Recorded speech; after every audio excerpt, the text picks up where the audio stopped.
میرا نام پلوشا ہے اور میری امی مجھے بتایا کرتی تھی کہ میرا نام میرے بابا نے رکھا تھا۔ انہیں یہ نام بہت پسند تھا۔ میری امی پلوشا کے بجائے مجھے پری کہہ کر بلاتی تھیں۔ میرے ابا صرف مجھ سے ہی نہیں بلکہ میری امی سے بھی بہت محبت کرتے تھے۔ میں ایک ہی بہن تھی اور اپنے ماں باپ کی بہت لاڈلی تھی۔ زندگی بہت اچھی چل رہی تھی اور اس وقت تک اچھی چلتی رہی جب تک میرے ابا ہمارے ساتھ موجود تھے۔ ہم لوگ اپنے باقی رشتہ داروں سے الگ رہتے تھے۔ جب میں چھوٹی تھی اس وقت ہمارا کسی کے گھر آنا جانا نہیں تھا، لیکن جیسے جیسے میں بڑی ہو رہی تھی تو ہمارے کچھ قریبی رشتہ دار ہمارے گھر آنے جانے لگے تھے۔ میں سب سے زیادہ میرے ابو کے چھوٹے بھائی میرے چچا کا ہمارے گھر آنا جانا رہتا تھا۔ یہ بات مجھے کبھی سمجھ نہیں آئی تھی کہ یہ رشتہ دار اب سے پہلے ہمیں کبھی نظر کیوں نہیں آئے تھے۔ میں چھوٹی تھی لیکن اتنی ناسمجھ نہیں تھی۔ جب میرے بابا کے حالات اچھے نہیں تھے اس وقت کسی بھی رشتہ دار نے ہمارے گھر آنا ضروری نہیں سمجھا، نہ ہی ہماری خبر لینا ضروری سمجھا۔ مگر پھر جیسے ہی میرے ابا کے حالات اچھے ہوئے تو سب لوگوں نے ہمارے گھر آنا جانا شروع کر دیا۔ میں اپنی امی سے یہ پوچھا کرتی تھی تو میری امی کا یہی کہنا ہوتا تھا کہ وہ لوگ دل سے ہمیں اپنا مانتے ہیں، اسی لیے یہاں ہمارے گھر آتے ہیں۔ امی کا کہنا تھا کہ ہو سکتا ہے کہ انہیں اپنے پرانے رویے کا احساس ہو گیا ہو، جبکہ میری امی نے کبھی بھی نہ تو اس چیز پر غرور کیا تھا کہ میرے ابا اب اپنے باقی سارے رشتہ داروں میں سے اچھے حال میں تھے، نہ ہی کبھی میری امی نے ابا کے رشتہ داروں کو گھر آنے سے منع کیا تھا۔ یہ بات تو سبھی لوگ اچھی طرح سے جانتے تھے کہ مالی حالات میں میرے ابا اپنے تمام رشتہ داروں میں سب سے زیادہ بہتر ہیں۔ یہ پیسے کی کشش تھی جو ان کے باقی رشتہ داروں کو ان کی طرف کھینچ لائی، لیکن یہ بات مجھے اس وقت معلوم نہیں تھی۔ مجھے بس یہی معلوم تھا کہ میرے ابو نے میری امی سے اپنی مرضی سے شادی کی تھی، جس کی وجہ سے ان کے خاندان والوں نے انہیں خاندان سے الگ کر دیا اور ان سے یہی کہا کہ یہاں تو میری امی کو طلاق دے دیں اور اگر ایسا نہیں کریں گے تو انہیں یہ گھر چھوڑ کر جانا ہوگا۔ میرے ابا کیونکہ میری امی سے بہت محبت کرتے تھے، ان سے شادی کر چکے تھے، ایسے میں ان کا ساتھ چھوڑنا ناممکن سی بات تھی۔ جس وقت میرے ابا میری امی کو لے کر اس گھر کو چھوڑ کر ہمیشہ کے لیے گئے تو میری امی نے مجھے بتایا کہ اس وقت میرے بابا کے پاس 2 وقت کی روٹی کے پیسے بھی نہیں ہوتے تھے، اور پھر آہستہ آہستہ میرے ابا نے بہت محنت کی اور محنت کر کے اپنے ایک دوست کے ساتھ ایک کاروبار شروع کیا جس میں انہیں دن بدن ترقی ملتی گئی، اور جن لوگوں نے ہمیں رات کے اندھیرے میں گھر سے خالی ہاتھ نکال دیا تھا، اب میرے بابا کے پاس ان سب لوگوں سے زیادہ پیسہ موجود تھا۔ ارے وہی لوگ جو پہلے خاندان کے نام پر میرے ابا سے بات کرنا پسند نہیں کرتے تھے اس وجہ سے کہ انہوں نے اپنی مرضی سے کسی سے شادی کی ہے، اب وہی لوگ خاندانی روایات، رواج اور ہر چیز کو بھول کر ہمارے گھر آنے جانے لگے۔ یہ میرے ابا اور اماں کا ظرف تھا جنہوں نے ان کی پرانی ساری غلطیوں کو بھلا کر نئے سرے سے ان کے تعلقات کا آغاز کیا اور ماضی کی کسی بھی بات کو آگے نہیں دہرایا۔ میرے ابا تو بڑے دل کے مالک تھے، جبکہ میری امی بھی اس معاملے میں کم ظرف نہیں تھی۔ انہوں نے بھی اس چیز کو بھلا دیا کہ انہیں خاندان والوں نے قبول کرنے سے انکار کر دیا تھا۔ میری امی ہمیشہ یہی کہا کرتی تھی کہ وہ اس بات پر بہت شکر ادا کرتی ہیں کہ میرے ابا کو ان کا خاندان واپس مل گیا، نہیں تو وہ اپنی ساری زندگی اسی ملال میں گزار دیتی کہ ان کی وجہ سے میرے بابا کے اپنے عزیزوں سے دور ہو گئے تھے۔ یہ بات مجھے آج تک سمجھ نہیں آئی تھی کہ میرے ابو کے گھر والوں نے، ان کے رشتہ داروں نے میری امی کو قبول کیوں نہیں کیا، جبکہ میری امی تو ہر لحاظ سے بہت اچھی تھی۔ میری امی ایک نیک خاتون تھی، وہ خوبصورت تھی، تو ایسے میں ان کے گھر والوں اور رشتہ داروں کو ان سے شادی پر کیا اعتراض تھا؟ کیا وجہ تھی کہ میرے ابا نے اپنی مرضی سے شادی کر لی؟ اور یہ اتنا بڑا جرم نہیں تھا کہ جس کے بنا پر ان کو خاندان سے ہی الگ کر دیا جاتا؟ جب میں اپنی امی سے اس بارے میں کچھ بھی پوچھتی تو وہ خاموش ہو جاتی۔ امی کا کہنا تھا کہ میرے ابا کے خاندان میں خاندان سے باہر شادی کرنے کا رواج نہیں تھا، جبکہ میری امی میرے ابا کے خاندان میں سے نہیں تھی۔ یہی وجہ تھی کہ ان لوگوں نے اس رشتے کو قبول نہیں کیا۔ ساتھ ساتھ ان کا یہ بھی کہنا تھا کہ یہ ساری باتیں کیونکہ اب پرانی ہو چکی ہیں، اب تو سب کچھ ٹھیک ہے، اور اسی لیے وہ مجھ سے زیادہ ماضی کی باتیں کبھی نہ کرتی۔ اب تو آئے دن میرے چچا اور میری چچی اپنے بچوں کو لے کر ہمارے گھر پہنچ جاتے۔ میری امی سب کے لیے کھانے پینے کا بہت اچھا اہتمام کرتی۔ میرے چچا کے 3 بچے تھے، سب سے بڑا ایک بیٹا، اس سے چھوٹی 2 بیٹیاں۔ میری چچی بھی ہمارے گھر آتی تو مجھ پر ایسے محبت جتاتی جیسے ان کی اپنی اولاد ہوں میں۔ وہ ہمیشہ میری امی سے یہی کہا کرتی تھیں کہ ان کی 2 نہیں بلکہ 3 بیٹیاں ہیں۔ میں نے بھی ہمیشہ سب کی محبت کا جواب محبت سے ہی دیا تھا۔ یہ ساری عادتیں میں نے اماں ابا سے ہی نہیں تھی۔ میں اپنے ماں باپ کی لاڈلی ضرور تھی، لیکن اس کے باوجود بھی انہوں نے مجھے تہذیب اور ادب सब अच्छे तरीके सिखाए थे। यही वजह थी कि मैं अपने बाप के तमाम रिश्तेदारों से बड़े अच्छे तरीके से मिलती थी, जबकि वो लोग मुझे कुछ ज़्यादा पसंद नहीं थे। जाने क्यों, मुझे ऐसा लगता था जैसे इनके रवैये बनावटी हैं, उनकी मोहब्बत में वो खुलूस असलीपन नहीं होता जो कि होना चाहिए। लेकिन इस बात का जिक्र मैंने कभी भी अपने अब्बू के सामने नहीं किया कि मैं नहीं चाहती थी कि मेरी किसी भी बात से उनका दिल दुखे। वो अपने रिश्तेदारों से मिलकर खुश होते थे और अब्बा की खुशी ही मेरी और माँ की खुशी थी। वक्त इसी तरह से गुजर रहा था जब अचानक से मेरे अब्बा बीमार रहने लगे। शुरू शुरू में उनकी बीमारी इतनी ज़्यादा नहीं थी और वो अपना इलाज करवा रहे थे, लेकिन वक्त गुजरने के साथ साथ उनकी तबीयत ज़्यादा ख़राब रहने लगी। मेरे अब्बू ने अपना काम पर जाना छोड़ दिया, जबकि जिनके साथ मिलकर मेरे अब्बा काम करते थे वो उनके करीबी दोस्त थे। उन्होंने मेरे अब्बा को घर पर रहकर आराम करने का मशवरा दिया। अम्मी भी उनको घर से बाहर नहीं जाने देती थी। ऐसे में अब्बा और कारोबार की वजह से बहुत परेशान रहते थे। उस वक्त मेरी उम्र 15 साल थी। इस परेशानी को देखते हुए मेरे अब्बा ने अपने छोटे भाई को घर बुलाने का फैसला किया, क्योंकि मेरे अब्बा चाहते थे कि घर में कोई मर्द मौजूद हो जो कि सारी चीज़ों को संभाल सके। अब्बा के कहने की देर थी कि मेरे चचा अपनी बीवी और बच्चों को लेकर हमारे घर रहने के लिए आ गए। मेरे अब्बा ने अपने छोटे भाई को हर चीज़ अच्छे तरीके से समझा दी और अब मेरे अब्बा की जगह मेरे चचा अब्बा के काम पर जाया करते थे। मेरी अम्मी जो कि अब्बू की वजह से परेशान रहती थी और उनका सारा वक्त मेरे अब्बू की खिदमत में गुजर जाता, वो ज़्यादातर वक्त मेरे अब्बा के साथ ही गुजारती। ऐसे में घर के मामलात मेरी चच्ची संभालने लगी। मैं भी अपने स्कूल से वापस आकर अपने माँ बाप के पास चली जाती और सारा वक्त उनके साथ गुजारती। 2 महीने इसी तरह से गुजर गए और मेरे अब्बा ठीक होने के बजाय मजीद बीमार रहने लगे और फिर एक दिन वो हमें छोड़कर हमेशा के लिए इस दुनिया से चले गए। वो दिन हमारे लिए क़यामत से कम नहीं था। मेरी अम्मी तो जैसे उनकी दुनिया ही उजड़ गई, उन्हें तो किसी चीज़ का होश ही नहीं था। अब्बा का चले जाना मेरे लिए भी कोई छोटा सदमा तो नहीं था, लेकिन मेरी अम्मी को उस चीज़ का ज़्यादा सदमा था। शायद यही वजह थी कि मेरी अम्मी अब्बू से बहुत मोहब्बत करती थी। मेरे अब्बू के जाने के बाद से मेरी अम्मी का तो जैसे जीने से हर चीज़ से दिल उठ गया। पास पड़ोस की कुछ ख़वातीन मेरी अम्मी की सहेलियाँ थीं। वो मेरी अम्मी को समझाया करती थी कि उन्हें मेरे लिए जीना होगा, उन्हें हिम्मत करनी होगी। मगर अम्मी को देखकर ऐसा लगता था कि मेरे अब्बा जाते जाते उनकी सारी हिम्मत अपने साथ ही ले गए हैं। अम्मा ना तो किसी से ज़्यादा बात करती थी, ना ही किसी मामले में दिलचस्पी लेती थी और अपने कमरे में बैठी रहती। मेरे बाबा की तस्वीर देखकर रोती रहती या फिर उनकी चीज़ें देखती रहती। मैं भी अपने कॉलेज से आकर सीधा अपनी अम्मी के कमरे में चली जाती। मेरी अम्मी मुझे अपनी और मेरे बाबा की बातें बताया करती। जब मैं उनसे ये पूछती कि वो वाकई में अब्बू से इतनी मोहब्बत करती हैं, क्या कोई किसी से इतनी मोहब्बत कर सकता है, तो मेरी अम्मी कहा करती थी कि वो सिर्फ इसलिए मेरे बाबा से इतनी मोहब्बत नहीं करती थी कि मेरे बाबा खूबसूरत थे, बल्कि इसके पीछे कोई और वजह है। और मैं उनसे यही कहा करती थी कि मेरे अब्बू उनसे मोहब्बत करते थे। यही वजह थी कि मेरी अम्मी भी उनसे बेपनाह मोहब्बत करने लगी। लेकिन मेरी अम्मी का कहना था कि मेरे अब्बू से वो इसलिए नहीं मोहब्बत करती थी, मेरे अब्बू भी उनसे बेपनाह मोहब्बत करते थे, बल्कि वो मेरे अब्बू से इसलिए मोहब्बत करती थी क्योंकि मेरे अब्बा मोहब्बत से ज़्यादा मेरी अम्मी की इज्जत करते थे, उन्हें मान देते थे। और मैं ये सारी बातें सुनकर खामोश हो जाती। मैं छोटी थी, मुझे इन चीज़ों की इतनी समझ ना थी, जबकि मेरी अम्मी तो वैसे ही दूसरे मामलात में दिलचस्पी लेना छोड़ चुकी थी। अब हमारा घर, मेरे अब्बा का कारोबार मेरे चचा और चची संभालने लगे। अम्मी ने कभी भी मेरे चचा से हिसाब नहीं मांगा। उन्होंने कितने पैसे कमाए, कितने खर्च किए, ना ही कभी चची से ये पूछा कि वो घर को किस तरह चला रही हैं, जबकि मैं इन चीज़ों को बड़े गौर से देखा करती थी। मेरी चची जो कि हमारे घर की हर एक चीज़ पर अपना हक जताने लगी थी, वो अपने बच्चों के लिए अच्छे अच्छे खाने बनाती, जबकि मेरे और अम्मा के लिए वही खाना होता जो या तो एक दिन पुराना होता या फिर कोई सादा सी सब्जी या दाल बनाकर मुझे और अम्मा को दे देती। कुछ वक्त इसी तरह से गुजरा जब मेरी अम्मी की तबीयत बहुत ख़राब रहने लगी। यही वजह थी कि अम्मी का ख्याल करते हुए मैं उनके कमरे में रहने लगी। मेरा कमरा घर के ऊपर वाले हिस्से में मौजूद था, जिसमें मेरा सामान और मेरी चीज़ें पड़ी होती थी। जब मेरी अम्मी ने यह देखा कि मैं अपनी अम्मी के कमरे में ही सारा वक्त गुजारती हूँ, तो उन्होंने एक दिन मेरे कॉलेज के आने से पहले मेरा सारा सामान उठाकर मेरी अम्मी के कमरे में रखवा दिया और मेरा कमरा अपनी बेटी को दे दिया।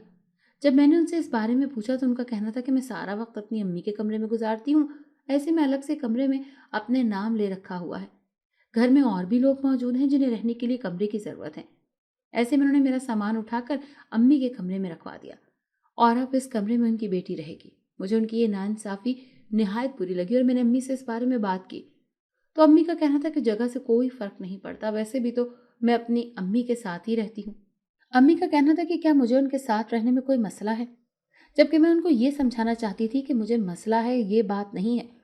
मुझे इस बात से मसला है कि मेरी चच्ची जिस तरह से हर चीज़ पर अपना हक जताने लगी हैं, ये बात मुझे कुछ अच्छी नहीं लगती।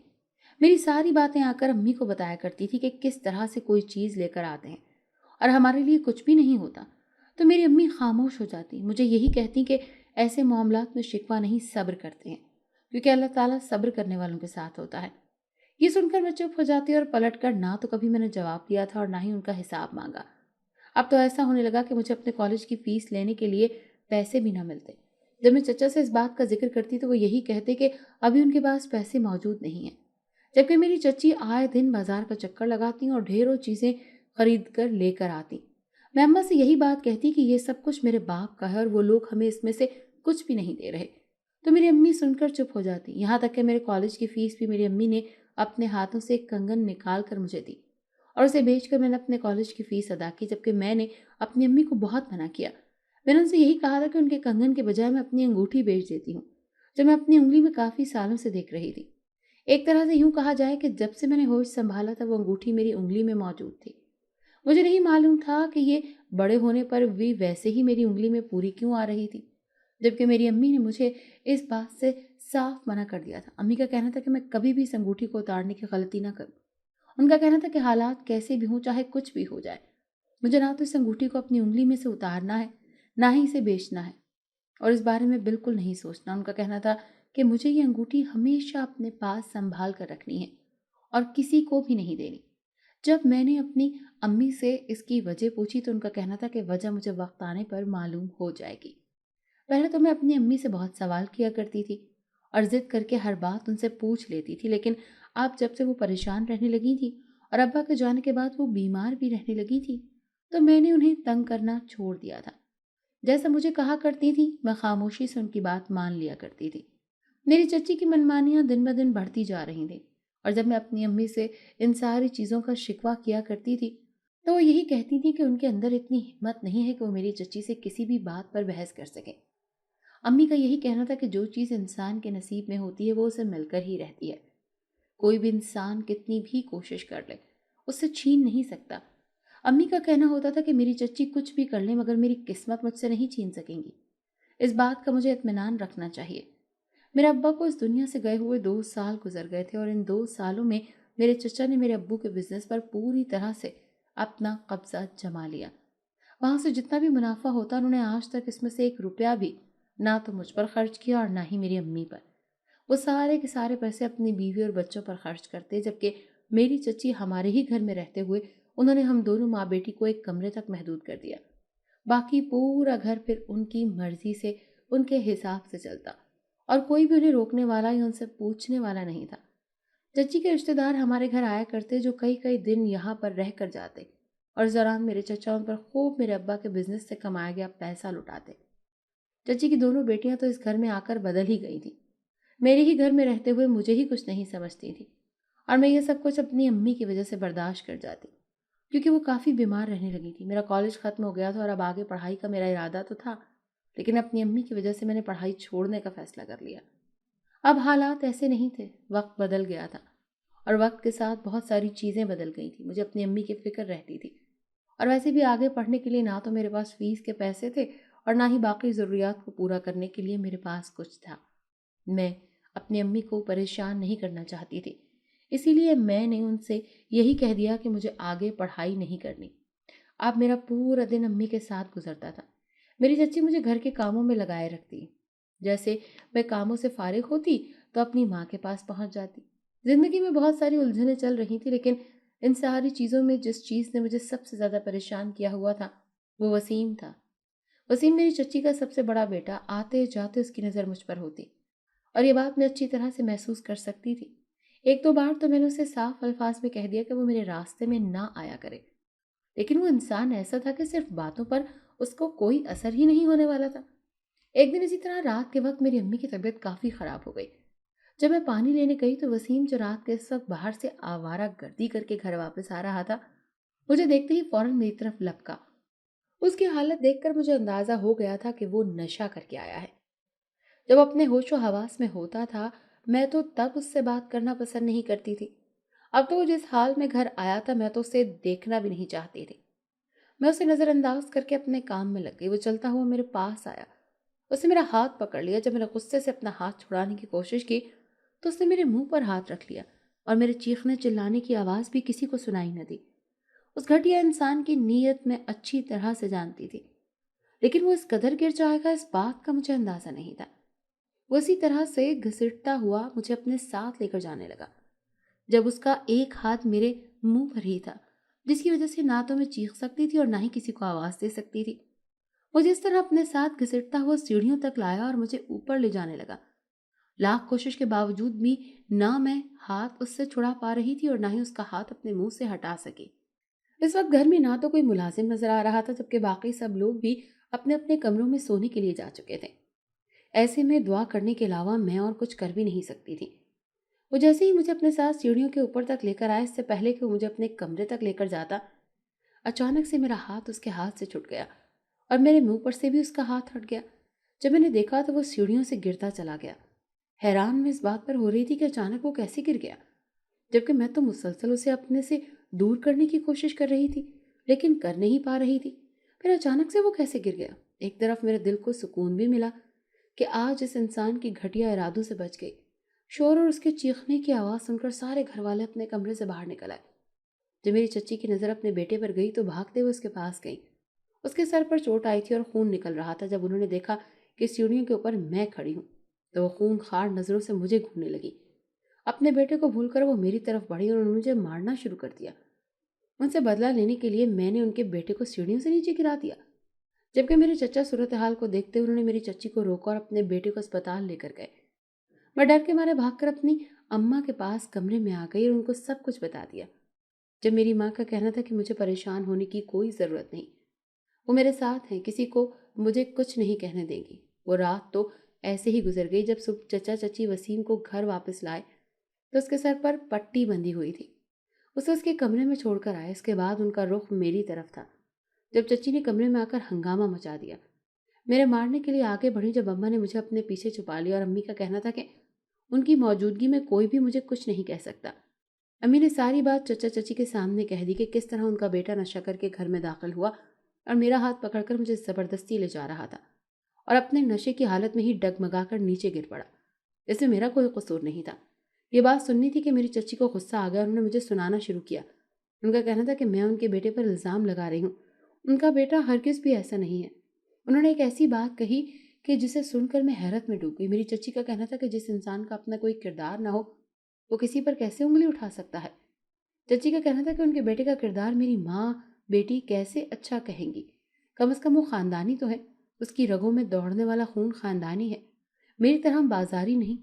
اور آخر میں چچی کا یہی کہنا تھا کہ ضرور میں نے ہی ان کے بیٹے کو یہ سب کہا ہوگا۔ آخر اسی ماں کی بیٹی ہو نا، جس نے بھی میرے ابا کو ایسے ہی اپنی محبت کے جال میں پھنسایا تھا، ان سے شادی کر لی اور ماں کو دیکھا دیکھی بیٹی بھی تو ایسا ہی کرے گی نا۔ کہتے ہیں کہ بیٹی ماں کی پرچھائی ہوتی ہے۔ ان کا کہنا تھا کہ اپنی ماں کا کچھ اثر تو مجھ پر ہوگا ہی۔ وہ مان ہی نہیں سکتی ہیں کہ ان کا بیٹا اتنی گری ہوئی حرکت کر سکتا ہے اور میں نے ہی اسے یہ سب کچھ کرنے کے لیے کہا ہوگا۔ ان کی اتنی باتیں سن کر میرا دل کر رہا تھا کہ زمین پھٹ جائے اور میں اس میں سما جاؤں۔ میرے چچا نے انہیں خاموش رہنے کا کہا، انہیں اپنے ساتھ کمرے سے باہر لے گئے۔ ان کے جانے کے بعد میں امی کے پاس بیٹھ گئی، ان سے یہی کہنے لگی کہ چچی نے جو کچھ کہا ہے ان کی باتوں کو دل پر مت لیں۔ میں جانتی ہوں کہ میری امی کتنی نیک اور پاک ہیں، جبکہ امی کا کہنا تھا کہ میں ان سے سوال نہیں کروں گی کہ میری چچی نے یہ سب کچھ کیوں کہا۔ میں نے صرف امی سے یہی کہا تھا کہ مجھے ان سے کسی چیز کا کوئی جواب نہیں چاہیے۔ میں صرف اتنا جانتی ہوں کہ میری امی دنیا کی سب سے اچھی ماں ہے، سب سے اچھی بیوی ہیں، ان کے ساتھ ساتھ ایک اچھی اور نیک انسان بھی ہے۔ مجھے اس بات سے کوئی فرق نہیں پڑتا کہ کوئی کیا کہتا ہے، جبکہ میں اچھی طرح سے جانتی ہوں کہ میری ماں کیا ہے اور کیا نہیں۔ میری امی کی آنکھوں میں آنسو تھے اور انہوں نے پیار سے مجھے اپنے گلے سے لگا لیا۔ امی کا کہنا تھا کہ آج وہ مجھے اپنی کہانی بتائیں گی، جو کہ انہوں نے بچپن سے مجھ سے چھپا رکھی ہے، یہ سوچ کر کہیں میں انہیں غلط نہ سمجھوں۔ امی کا کہنا تھا کہ وہ ابھی بھی مجھے یہ بات کبھی نہیں بتاتی، لیکن اب جب کہ میری چچی نے یہ بات کہہ ہی دی ہے تو وہ انہیں چاہتی ہیں کہ ان کے مرنے کے بعد میں لوگوں سے کچھ بھی ایسا نہ سنوں اور اپنی ماں کو غلط سمجھوں، تو اس سے بہتر ہے کہ وہ خود ہی مجھے ساری حقیقت بتا دیں۔ میری امی کا کہنا تھا کہ وہ بچپن سے ہی اپنی امی کو देखा देखी 5 वक्त नमाज पढ़ती थी। उनकी अम्मी ने उन्हें दीन के बारे में काफ़ी मालूमात दी थी, जबकि उनके अब्बा दीन से काफ़ी दूर थे। वो नशा करते, जुआ खेलते थे, जबकि मेरी नानी उन्हें मना करके बहुत कोशिश करती, लेकिन उनकी बात न मानते। नानी मोहल्ले वालों के कपड़े सी कर कुछ काम वगैरह करके घर का खर्च चलाती। जब नानी का इंतकाल हो गया तो मेरे नाना ने अपने मफाद के लिए मेरी अम्मी को कोठे पर ले जाकर बेच दिया, क्योंकि अम्मी खूबसूरत थी। अम्मी का कहना था कि पहली बार जब वहाँ के मालिकन ने उन्हें किसी फंक्शन पर भेजने का इरादा किया तो मेरी अम्मी जाना नहीं चाहती थी, लेकिन उनके मजबूर करने पर वो वहाँ चल पड़ी, जबकि रास्ते में यही दुआ करती रही कि कोई फरिश्ता उनकी मदद को आन पहुँचे। और फिर उस वक्त मेरे अब्बा उनकी ज़िंदगी में आए। जिस गाड़ी में बैठकर अम्मी ने जाना था वो मेरे अब्बा की गाड़ी थी। मेरी अम्मी ने सारा वाक़ा रास्ते में अब्बा को बता दिया और अब्बा उन्हें उस जगह ले जाने के बजाय सीधा अपने पास ले आए और उनसे निकाह कर लिया और उस जगह से बहुत दूर ले आए। जबकि अब्बा के घर वालों और उनके ख़ानदान वालों ने इस निकाह को कबूल करने से इनकार किया, क्योंकि किसी ने उन्हें इस बात की इत्तला दे दी थी कि मेरे अब्बा अम्मा को कहाँ से लेकर आए हैं। मेरी अम्मी का कहना था कि वो बिल्कुल पाक दामन है और इस बात के गवाह मेरे अब्बा थे। अम्मी का कहना था कि यही वजह थी कि वो अब्बा से बहुत ज़्यादा मोहब्बत करती थी, क्योंकि मेरे अब्बू ने सबके खिलाफ जाकर उनका साथ दिया था, उनके सर पर इज्जत की चादर डाली थी। अगर वो उस वक्त उनकी मदद ना करते तो आज न जाने वो अपने आप से भी नजरें ना मिलाने के काबिल रहती। अम्मी का कहना था कि इतना अरसा उन्होंने मेरे अब्बा के साथ गुजारा। मेरे अब्बा ने कभी भी उन्हें उनके माजी का ताना नहीं दिया और ना ही कभी उन पर ये जाहिर किया, बल्कि वो हमेशा यही कहते थे कि वो बहुत खुश नसीब इंसान हैं जो उन्हें इतनी नेक बीवी मिली। मैं खामोशी से माँ की बातें सुनती रही और मुझे नींद आ गई। मुझे मालूम भी ना हुआ कि सुबह आँख खुलने पर मेरे सर पर कयामत टूट पड़ी। मेरी अम्मा मुझे इस दुनिया में अकेला छोड़कर जा चुकी थी। मेरी अम्मी का इंतकाल हो गया। मेरे चचा ने तो उसी दिन मेरी अम्मी की तदफीन वगैरह करवा दी। उसी रात बहुत तेज़ बारिश हो रही थी जब मेरी चच्ची मेरे लिए खाने की ट्रे लेकर आई और मुझे खाना खिलाने लगी। मुझे यही लगा कि शायद उन्हें अपनी गलती का एहसास हो गया, इसीलिए खामोशी से उनके हाथों से खाना खा लिया। लेकिन जब मैं वो खाना खा चुकी तो मुझे मालूम हुआ कि खाने में जहर था। मेरी चच्ची का कहना था कि मेरी अम्मी तो इस दुनिया से चली गई हैं और अब वो मुझसे भी छुटकारा पाना चाहती हैं, इसीलिए उन्होंने ये सब कुछ किया है ताकि मेरा भी किस्सा मेरी माँ के साथ यहीं ख़त्म हो जाए। उस रात बारिश में चच्ची ने मुझे जहर खिलाया और उन लोगों ने मुझे ले जाकर कचरे के ढेर के पास फेंक दिया। मुझे लगा था कि अब मैं जिंदा नहीं बचूंगी जब एक बूढ़ी मेरे पास आई। उसने अपने थैले में से एक शरबत की बोतल निकाल कर मुझे फौरन पिलाई और कुछ ही देर के बाद मैं बिल्कुल ऐसी हो गई जैसे मुझे कुछ हुआ ही ना हो। और फिर वो मुझे अपने साथ ले आई। वो औरत दिखने में काफ़ी गरीब मालूम हो रही थी, लेकिन जिस जगह वो मुझे लेकर आई थी वो बहुत खूबसूरत थी। वो मुझे किसी महल नुमा घर में ले आई और वहां लाकर उसने मुझे बताया। उसका कहना था कि वो कोई इंसान नहीं बल्कि एक जिनजादी है। उसने मेरा हाथ पकड़ा और मेरी अंगूठी की तरफ इशारा किया। उसका कहना था ये अंगूठी कोई मामूली अंगूठी नहीं बल्कि बचपन में ही ये अंगूठी जन्नात की तरफ से मुझे तोहफे में दी गई थी और तब से लेकर अब तक ये मेरी उंगली में मौजूद है। यही वजह है कि मेरी अम्मा मुझे इस अंगूठी को उंगली से ना निकालने का कहती थी। इस अंगूठी की वजह से जिन्नात के हर मामले में मेरी मदद करते थे। उसने मुझे बताया था, उनका कहना था कि मेरी अम्मा अब्बा मेरे सगे माँ बाप नहीं थे। मेरी माँ की कोई औलाद नहीं थी, जबकि मेरी अम्मी बहुत नेक और परहेजगार खातून थी। रात देर तक इबादत करती रहती थी, जिसकी वजह से कुछ नेक जिन्नात हर वक्त उनके आसपास मौजूद रहते। मैं बहुत छोटी सी थी जब मैं एक रेलवे स्टेशन पर रात के अंधेरे में अकेली पड़ी हुई थी। कुछ जिन्नात मुझे वहां से उठाकर अपने पास ले आए। मैं उनको बहुत प्यारी लगी जब उन्होंने प्यार से ये अंगूठी मेरी उंगली में पहना दी। क्योंकि वो मुझे अपने पास नहीं रख सकते थे, इसीलिए उन्होंने कुछ सोचते हुए मुझे मेरी अम्मी के हवाले कर दिया और अम्मी का कहना था वो मुझे हमेशा अपनी बेटी बनाकर रखेंगी। मेरी अम्मी ये बात जानती थी कि जन्नात का साया मेरे साथ मौजूद है और वो हर मामले में मेरी मदद करते हैं। बेशक अल्लाह ताला मदद करने वाला है, लेकिन वो दुनिया पर मुख्तलिफ ज़राए और वसीले से अपने बंदों की मदद करता है। मेरी मदद के लिए भी जन्नात को शायद चुना गया था। उस जिनजाति का कहना था कि मैं इस घर में अपनी मर्जी से रह सकती हूँ। यहाँ पर मुझे किसी भी चीज़ की कोई कमी नहीं होगी। मैं जैसे चाहूँ यहाँ पर अपनी ज़िंदगी गुजार सकती हूँ। उसने मुझे एक बहुत ही खूबसूरत कमरे में ले जाकर बिठा दिया। उसका कहना था कि ये मेरा कमरा है। मैंने पूरा घर अच्छे तरीके से देख लिया था। घर में ज़रूरत की हर चीज़ मौजूद थी, जबकि उस औरत के अलावा इस घर में मुझे और कोई भी नज़र नहीं आया था। उसका कहना था कि मुझे डरने की ज़रूरत नहीं है। वो मुझे नुकसान नहीं पहुँचाएंगे, बल्कि वो मेरे खैर ख्वाह हैं। वो सभी मुझसे बहुत प्यार करते हैं। वो दिन इसी तरह से गुजरा। जैसे ही रात हुई तो वो औरत मेरे कमरे में आई और मुझे अपने साथ ले गई। जहाँ پر اس کے علاوہ اور بھی بہت سے جنات موجود تھے جو مجھے دیکھ کر کافی خوش ہوئے۔ ان کا کہنا تھا کہ وہ مجھے روز ہی یاد کرتے تھے، لیکن مجھ سے ملنے اس لیے نہیں آتے تھے کیونکہ وہ مجھے ڈرانا نہیں چاہتے تھے اور نہ ہی پریشان کرنا چاہتے تھے۔ ان کا کہنا تھا کہ میں تو بچپن سے ان کی لاڈلی ہوں۔ اب جب کہ میرے اماں ابا زندہ نہیں ہیں تو ایسے میں وہ مجھے اپنے پاس لے آئے ہیں۔ میں اپنی مرضی سے اپنی زندگی گزار سکتی ہوں، مجھے کوئی پریشانی نہیں ہوگی۔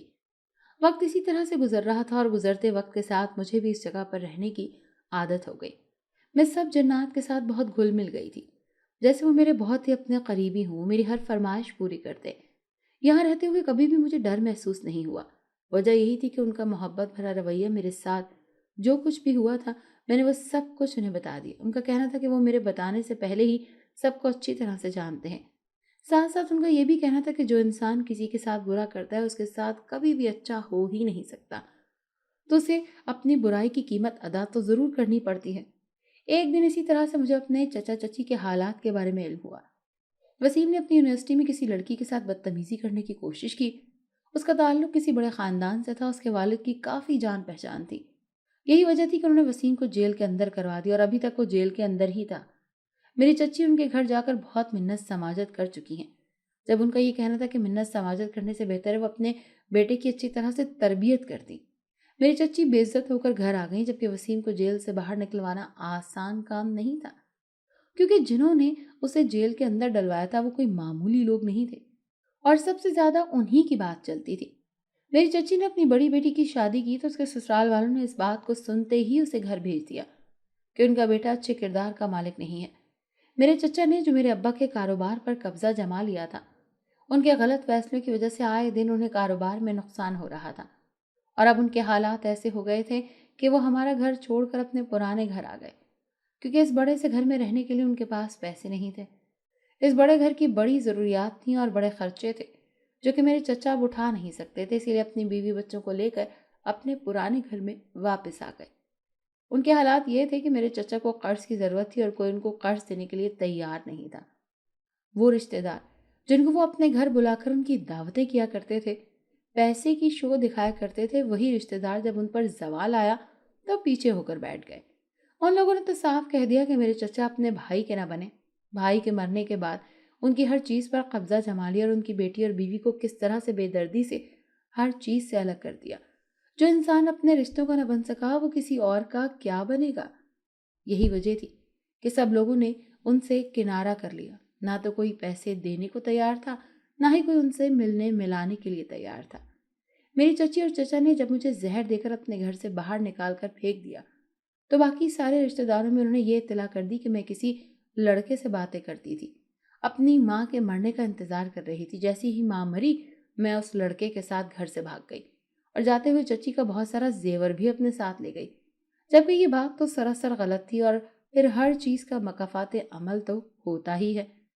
ان کی بڑی بیٹی جو کہ اپنے گھر واپس آ گئی تھی، ان کا بیٹا جیل چلا گیا تھا، جبکہ ان کی چھوٹی بیٹی نے وہ کر دکھایا جو انہوں نے سوچا بھی نہیں تھا۔ جو الزام انہوں نے میرے اوپر لگایا تھا ان کی چھوٹی بیٹی نے سچ کر دکھایا۔ ان کی چھوٹی بیٹی گھر میں جو بھی میری چچی کے زیورات رکھے ہوئے تھے جو انہوں نے میری اماں کے ہی چرائے تھے، وہ اور جو بھی پیسے ان کے ہاتھ میں لگے سب کچھ لے کر کسی کے ساتھ گھر سے بھاگ گئی۔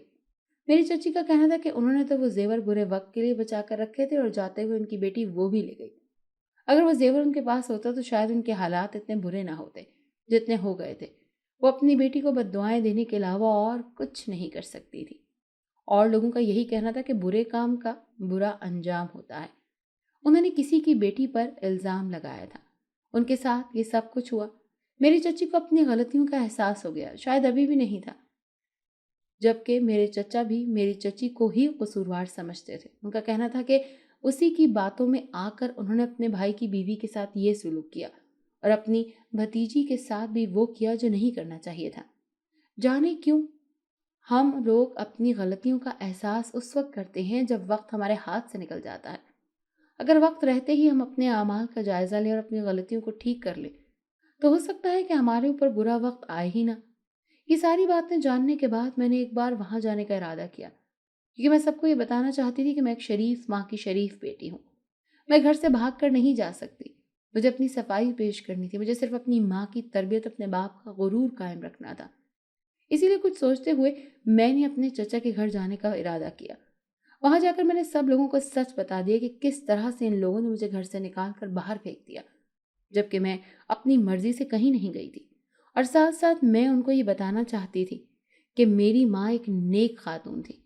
मैंने अपनी चची से यही कहा था कि उनका बेटा, उनकी रगों में तो खानदानी खून था, तो उनका बेटा जेल में क्यों मौजूद था, जबकि मेरी चची के पास कोई जवाब नहीं था। और उनकी छोटी बेटी की रगों में भी तो खानदानी खून था, तो फिर वो कहाँ चली गई? जबकि सब लोगों ने इस बात पर मेरा साथ दिया। सबका यही कहना था कि वो इस बात को तस्लीम कर चुके हैं कि किरदार का ताल्लुक खून से नहीं बल्कि तरबियत से होता है। आखिर में मैंने उनसे यही कहा था कि मेरी अम्मी मुझे हमेशा एक बात कहती थी कि इंसान की किस्मत में सब कुछ होता है, और जो कुछ हमें मिलना होता है वो मिलकर रहता है, कोई भी उसे छीन नहीं सकता। जैसा कि उन लोगों ने मुझसे सब कुछ छीन लिया, मेरा अब्बा का घर, वो सुकून आराम की जिंदगी उन्होंने मुझसे छीन ली थी, लेकिन वो जिंदगी मेरे नसीब में थी, इसीलिए उसके बाद भी वैसी ही जिंदगी मिल गई। और जिन लोगों ने मुझसे सब कुछ छीन लिया था, उनके पास कुछ भी नहीं था, जबकि मैं वैसे ही अच्छी जिंदगी आज भी गुजार रही हूँ।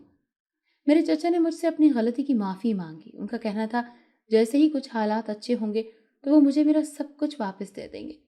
जब मैंने उनसे किसी चीज़ का कोई मुतालबा नहीं किया, मैं वहाँ से वापस आ गई, उसी जगह वापस आ गई जहाँ पर मैं रह रही थी। मेरे चचा कभी कभार मुझसे मिलने आ जाया करते थे, और एक दफ़ा मेरी चची भी उनके साथ आई थी, तो उस जगह को देखकर हैरान रह गई। उस दिन उन्होंने वाकई में ये बात मान ली थी कि किस्मत अगर किसी को कुछ देना चाहे तो कोई दूसरा उससे छीन नहीं सकता। उन लोगों ने मुझसे मदद मांगी थी। मेरे चचा का कहना था कि अगर मेरे अब्बा जिंदा होते तो वो भी उनकी मदद करते। अब्बा का नाम सुनकर मैंने भी उनकी मदद करने से इनकार नहीं किया, और जहाँ तक मुमकिन हुआ मैंने उनकी मदद कर दी। लेकिन मैं उन लोगों को यहाँ पर रख नहीं सकती थी, क्योंकि इस चीज़ की इजाज़त मुझे नहीं थी। क्योंकि जिन जन्नात के साथ मैं रह रही हूँ, उनका कहना था कि वो कभी भी ऐसे लोगों को इस घर में रहने की इजाज़त नहीं देंगे जिनके दिल इस किस्म के हों। और वैसे भी ये घर उन्होंने मेरे लिए बनाया है। मेरे कहने पर उन्होंने उनकी थोड़ी बहुत मदद कर दी थी, लेकिन इस घर में रहने की फिर भी इजाज़त नहीं मिली थी। चची तो इस घर को देखते ही हैरान रह गई, फिर अपने घर वाली वापस चली गई। कुछ पैसे देकर उन्होंने अपनी बड़ी बेटी को इस घर वापस भेज दिया, जबकि छोटी बेटी का अभी तक कुछ पता नहीं चला कि वो कहाँ गई। बेटा अभी भी जेल में ही था, और मेरे चचा ने भी यही ठीक समझा कि उसे वहीं रहना चाहिए क्योंकि वो इस काबिल है। मेरे चचा ने मुझसे अपने बेटे की तरफ से बहुत माफ़ी मांगी। उनका कहना था कि अगर इस वक्त वो अपने बेटे की वकालत करने के बजाय उसे सज़ा देती तो शायद आज उनका बेटा उनके पास मौजूद होता। औलाद अगर किसी बुरे काम में मुलविस हो जाए तो वो अपने माँ बाप की शय पर ही होती है। अगर माँ बाप वक्त रहते अपनी औलाद पर सख्ती करनी शुरू कर दें तो मुमकिन है कि ऐसे हालात का सामना करना ही ना पड़े। मैं अपनी ज़िंदगी में खुश थी। अम्मा अब्बा मुझे बहुत याद आया करते थे, लेकिन उनका इतना ही साथ मेरे साथ था जितना हम गुजार चुके थे। अल्लाह की रज़ा में मैं राज़ी थी, यही सोचकर मैंने सब्र कर लिया। जिन जन्नात के साथ मैं रहती थी उन्होंने मेरी शादी करने का फ़ैसला किया। क्योंकि मुझे यहाँ रहने की आदत हो गई थी, इसीलिए मैंने यहीं रहना बेहतर समझा और एक जिनजात से शादी कर ली। इस बात को तो काफ़ी साल गुजर गए हैं, लेकिन आज भी मैं उसी घर में मौजूद हूँ जहाँ पर मैं आई थी। मैंने यहाँ पर अपनी उम्र का एक बड़ा हिस्सा गुजारा है। जिन जन्नात ने मुझे सहारा दिया था, मुझे पनाह दी थी, मैं आज भी उन्हीं के साथ रहती हूँ। वो आज भी मुझे बहुत ज़्यादा मोहब्बत से रखते हैं। उनकी मोहब्बत में कोई कमी नहीं आई। मेरे शौहर ने भी हमेशा मोहब्बत से मुझे रखा। उनके दरमियान रहते हुए मुझे कभी भी इस चीज़ का एहसास नहीं हुआ कि मेरी दुनिया और उनकी दुनिया से अलग है। मैंने इस दुनिया को अपनी दुनिया मान लिया और यहीं पर रहना शुरू कर दिया। अब इस दुनिया से ना तो मुझे कोई गर्ज थी और ना ही कोई वास्ता। मैंने बाहर की दुनिया में भी अपना वक्त और अपनी ज़िंदगी गुजारी थी। यही वजह थी कि मैंने यहीं पर रहना अपने लिए बेहतर समझा। वो अंगूठी आज फिर मेरी उंगली में इसी तरह से मौजूद है। शादी के काफ़ी सालों के बाद मुझे ये बात मालूम हुई थी कि मेरी माँ भी एक जिनज़ादी थी। उसे किसी इंसान से मोहब्बत हो गई थी। मेरी सगी माँ ने एक इंसान का रूप लिया और मेरे अब्बा से शादी कर ली। वो अपनी ज़िंदगी में हंसी खुशी रह रहे थे, लेकिन एक दिन मेरे अब्बा को मेरी अम्मी की असलियत मालूम हुई तो उन्होंने मेरी अम्मी को छोड़ दिया और हमेशा के लिए उनसे दूर चले गए। मेरी अम्मी ने मुझे एक वीरान जगह पर छोड़ दिया और खुद वहाँ से चली गई, किसी को कुछ पता नहीं कि कहाँ। हर चीज़ का मकफ़ात अमल होता है। अगर हम किसी के साथ बुरा करते हैं तो हमारे सामने ज़रूर आता है। कोई भी जगह बुरी नहीं होती, बल्कि लोग बुरे होते हैं। बुराई लोगों के अंदर होती है। ऐसा नहीं होता कि अगर किसी इंसान का ताल्लुक किसी बुरी जगह से है, किसी बदनाम जगह से है, तो वो इंसान बुरा ही होगा, और अगर किसी का ताल्लुक किसी अच्छी जगह से है तो वो अच्छा ही होगा। बहुत सारी बुरी जगहों पर भी नेक लोग मौजूद होते हैं। बहुत सारे रख रखाव वाले खानदान हवेलियों में भी दरिंदे मौजूद होते हैं। हम लोग अपने अमाल का जायजा नहीं लेते, बल्कि दूसरों पर उंगली उठाते हैं।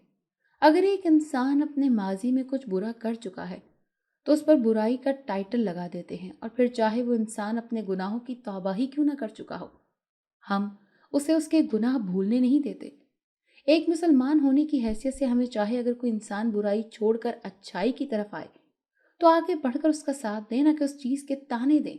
उसका माजी किसी किस्म का गुजरा है, याद रखें, अल्लाह के नजदीक वो इंसान सबसे अच्छा है जो बुराई को तर्क करके, बुराई को छोड़कर अच्छाई की तरफ आता है। बुराई की दुनिया को छोड़ना, बुराई की लज्जत को छोड़ना आसान काम नहीं होता।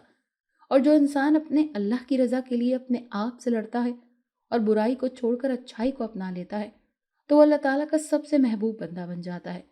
लेकिन कुछ कम ज़र्फ लोग ये सोच रखते हैं कि वो इंसान अच्छा नहीं है या उसका अच्छाई से कोई ताल्लुक नहीं है। दूसरों के आमाल का फैसला करने के बजाय अपने ऊपर नज़र दौड़ाएं और ये देखें कि हम किस जगह खड़े हैं और हमारे पास क्या है।